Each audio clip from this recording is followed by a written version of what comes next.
Hello students, welcome to my channel. So today's topic is adjective and we have done noun and pronoun. So if you have any doubt in noun and pronoun you can check out in my playlist. So करते हैं adjective होता क्या है basically. Adjective जो होता है वो जो noun और pronoun होते हैं उनको modify करता है और describe करता है. मतलब हम easy language में समझे तो ये noun और pronoun को नाउन और प्रोनाउन के बारे में कोई एडिशनल इन्फॉर्मेशन हमें देता है. ठीक है, जैसे कि एक एग्जांपल है कि हमने बोला एप्पल इज़ स्वीट. ठीक है, तो यहाँ पर ये एप्पल क्या है, एप्पल जो है ये नाउन है. ठीक है, इसकी विशेषता बताई जा रही है कि एप्पल कैसा है, वो स्वीट है.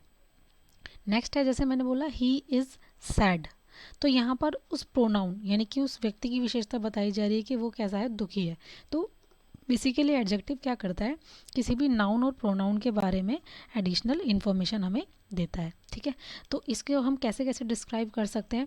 ये एडजेक्टिव जो होता है वो कलर की फॉर्म में भी हो सकता है. मतलब कलर अगर किसी का हम बता रहे हैं नाउन या नाउन का, तो वो भी एडजेक्टिव की तरह काम करेगा. जैसे मैंने बोला I have a blue pen, तो पेन की विशेषता बताई जा रही है कि वो पेन कैसा है, ब्लू. ऐसे किसी का ओपिनियन हो सकता है कि he is good, he is bad, he is happy, तो यहाँ पर हम ओपिनियन बता रहे हैं एज एडजेक्टिव.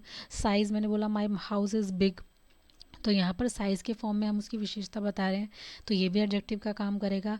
एज के फॉर्म में भी हो सकता है एडजेक्टिव. मैंने बोला ही इज़ यंग, तो वह जवान है, तो ये उस नाउन की विशेषता बता दी. नेक्स्ट वो शेप के फॉर्म में भी हो सकता है कि हम किसी चीज़ की पर्टिकुलर शेप बता रहे हैं कि वो राउंड है, ट्रायंगुलर है, रेक्टेंगुलर है. ठीक है, नेक्स्ट होता है हम ओरिजिन के फॉर्म में भी बता सकते हैं. ओरिजिन जर्मन है, मलेशियन है. जैसे मैंने बोला आई लाइक चाइनीज़ फूड, तो हम फूड की विशेषता बता रहे हैं कि वो फूड कैसा है, वो चाइनीज़ है. ठीक है, तो यहाँ पर हम लोग इस तरीके से हम लोग यूज़ करते हैं.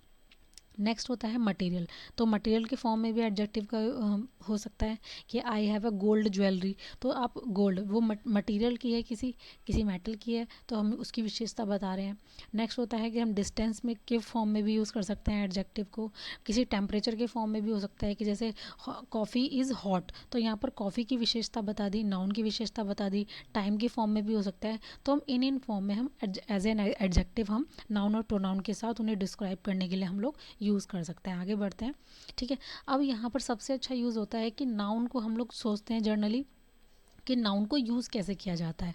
ठीक है, मैंने यहाँ पर यूज़ किया एप्पल इज़, ये लिखा हुआ है example, this is a sweet Apple, तो यहाँ पर हमने एप्पल क्या है, नाउन है, और यहाँ पर ये स्वीट क्या है, एडजेक्टिव है. तो यहाँ पर ये जो हमने एडजेक्टिव लिखा है ये नाउन से पहले लिखा है. पहले क्या आया यहाँ पर, पहले एडजेक्टिव लिखा है हमने और फिर नाउन लिखा है. और यहाँ पर देखिए दिस एप्पल इज़ स्वीट, तो यहाँ पर पहले हमने नाउन बता दिया और फिर हमने एडजेक्टिव बताया. तो ये दो टाइप के यूज़ होते हैं एडजेक्टिव के कि हम उनको कैसे कैसे यूज़ कर सकते हैं. अगर हमारा एडजेक्टिव, ठीक है, नाउन के बाद आ रहा है, नाउन के बाद, ठीक है, एडजेक्टिव अगर आपका नाउन के बाद आ रहा है, ठीक है, तो तब उसको हम बोलते हैं उसका प्रीडिकेटिव यूज़. ठीक है, एडजेक्टिव कब आ रहा है, नाउन के बाद. जैसे ये एग्जांपल है एप्पल इज़ स्वीट, तो ये होता है नाउन का प्रीडिकेटिव यूज़. और अगर एडजेक्टिव नाउन से पहले आ रहा है, ठीक है, तो वो होता है नाउन का एट्रीब्यूटिव यूज़. तो ये दो यूज़ होते हैं. ये बेसिकली आपके एग्जाम में इससे रिलेटेड एरर आ जाते हैं या इम्प्रूवमेंट में क्वेश्चन आ जाता है. ठीक है, तो कुछ नाउन ऐसी होती हैं जिनके दोनों ही यूज़ होते हैं, वो एट्रीब्यूटिव यूज़ में भी यूज़ होते हैं और प्रीडिकेटिव यूज़ में भी यूज़ होता है. जैसे कि मैंने बोला ही इज़ इंटेलिजेंट, ठीक है, और मैंने बोला he is intelligent man.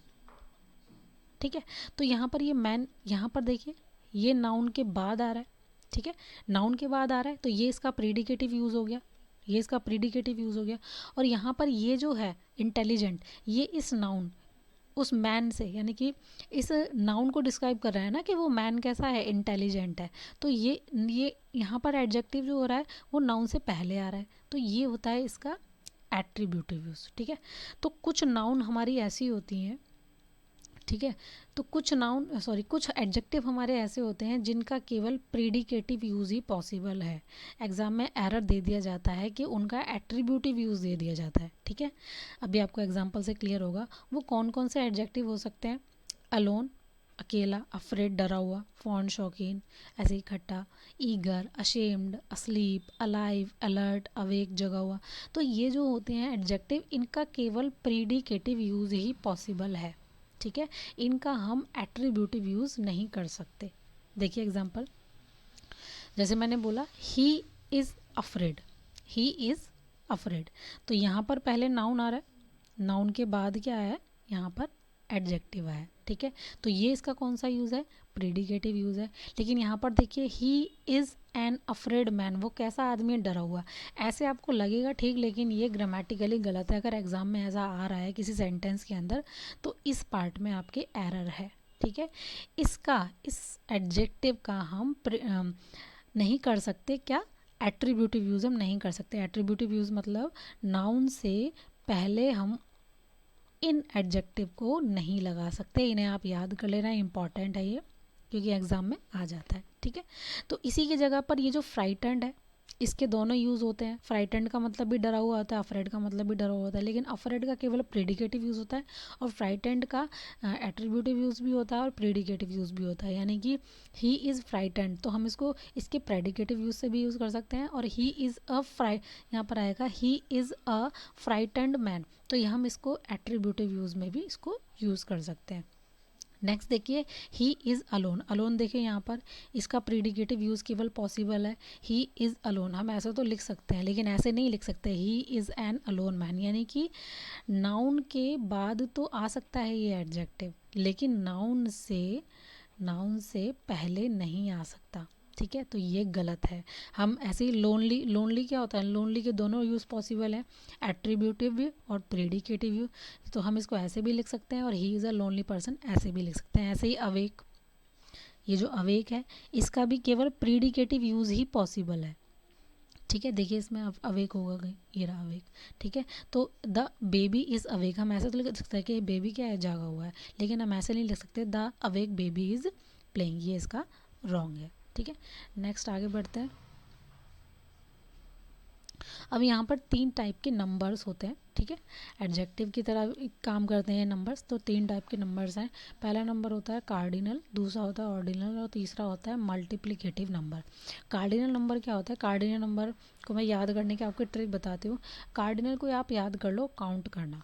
Count कैसे करते हैं हम, 1 2 3 4 5 6, तो ये होता है काउंट करना। तो these are the cardinals number, ठीक है, जो हम काउंट करते हैं कि कितने हैं, हाउ मैनी। और नेक्स्ट होता है ऑर्डिनल नंबर। ऑर्डिनल नंबर होते हैं फर्स्ट, सेकेंड, थर्ड, फोर्थ, तो ये ऑर्डिनल नंबर होते हैं। और नेक्स्ट होता है मल्टीप्लिकेटिव नंबर। मल्टीप्लिकेटिव नंबर होते हैं सिंगल, डबल, ट्रिपल, ये सब नंबर होते हैं। अब ये नंबर मैं आपको क्यों बता रही हूँ, इन नंबर से रिलेटेड आपके एग्जाम में एरर आ जाता है। नंबर से रिलेटेड एरर नहीं आता, इसका एक रूल होता है जिसमें हम फॉलो करते हैं इस पैटर्न को, इस सीरीज़ को, OCM। OCM का मतलब होता है कि किसी भी सेंटेंस में अगर आपको ये इनमें से कोई नंबर एक से मतलब दिख जाए, आपको कार्डिनल भी दिख जाए, ऑर्डिनल भी दिख जाए और मल्टीप्लिकेटिव भी दिख जाए, या इनमें से 2 दिख जाए, तो हमें ये वाला रूल फॉलो करना है, OCM। OCM क्या होता है, पहले ऑर्डिनल नंबर को आप रखोगे, फिर कार्डिनल नंबर को आप रखोगे और फिर आप मल्टीप्लिकेटिव नंबर को रखोगे, ठीक है। जैसे ये क्वेश्चन भी मैंने ले रखा है, the 2 first lady who arrived were the lucky recipient of A surprise gift. तो यहाँ पर देखिए, यहाँ पर 2 भी आ रखा है और यहाँ पर फर्स्ट भी आ रखा है, ठीक है। तो यहाँ पर एरर है, यहाँ पर हमें सीक्वेंस जो है वो गलत दे रखा है, इसको हम लगाएंगे इसी रूल से, OCM। तो ये 2 है, 2 मतलब काउंट करना, ठीक है। तो हम लोग इसको किस पर रखेंगे, सेकंड पर रखेंगे, तो यहाँ पर आएगा। और दूसरी बात ये कि जब भी ऑर्डिनल नंबर होता है फर्स्ट, सेकंड, थर्ड, तो इसके साथ आर्टिकल द फिक्स होता है, इनसे पहले आर्टिकल द ज़रूर आएगा, ठीक है, द फर्स्ट। तो यहाँ पर इसका जो करेक्ट होगा वो ये होगा, द फर्स्ट 2, लेडी नहीं रह जाएगा, 2 के बाद इसको लेडीज़ कर देंगे, हु अराइव्ड वर लकी, ऐसे आप इस सेंटेंस को ठीक करेंगे। तो ये इंपॉर्टेंट रूल है बहुत OCM का, कि हम लोग ऑर्डर इसको यूज़ करते हैं, ऑर्डिनल, कार्डिनल एंड मल्टीप्लिकेटिव, ठीक है। So that's all for today. Next class में मैं आप लोगों के लिए जो भी एडजेक्टिव के टाइप होते हैं वो लाएंगे। फिर इसके बाद में हम लोग क्वेश्चंस करेंगे एग्ज़ाम में जिस तरीके से क्वेश्चन आता है एडजेक्टिव पर बेस्ड, ठीक है। क्योंकि मैं अभी आपको डायरेक्ट क्वेश्चन कराऊंगी तो वो आपको कंफ्यूज करेंगे, तो पहले हम थोड़े से इसकी इन्फॉर्मेशन ले लेंगे, then we will continue to questions, ठीक है। Okay, bye.